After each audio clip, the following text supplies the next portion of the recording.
हमारी माँ तो थी नहीं, कोश खिड़की से बाहर देखते हुए कह रहे थे। हमारे बचपन में ही गुजर गई। लालजी ने हमें पाला सख्त अनुशासन से। माँ कैसी होती है, उसका दुलार कैसा होता है, ये तो हमने जाना ही नहीं। रोश उनकी गोद में सर रखकर लेटा था, चुपचाप सुन रहा था अपने पिता के बचपन की कहानी।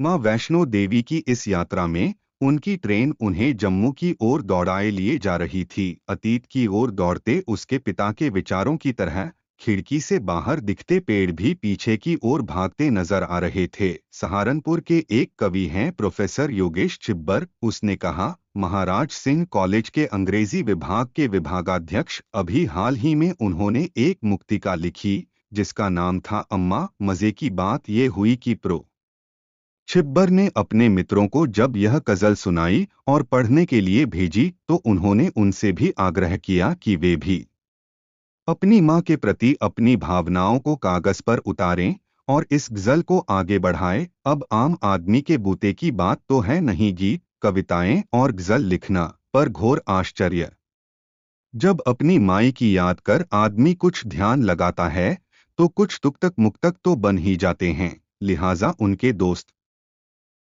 सुशांत सिंघल ने भी अपनी वेब और ब्लॉग में लोगों से आह्वान कर डाला कि वे भी अपनी अपनी माँ की छवि सामने रखकर उनके प्रति अपनी भावनाओं को अभिव्यक्ति देते हुए कुछ पंक्तियां लिखें और इस गजल को आगे बढ़ाएं। यह कोई गीत गजल प्रतियोगिता नहीं थी, बस लोगों से आग्रह मात्र था कि वे जो भी लिखें, जैसा भी लिख पाएं, 2, 4, 6 जितनी भी पंक्ति लिखें, अवश्य ही लिखें और उन्हें प्रेषित कर दें।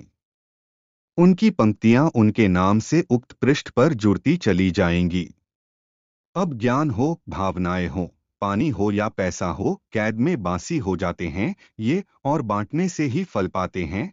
फिर क्या था, अम्मा ने दुनिया भर में कहाँ नहीं धूम मचा दी।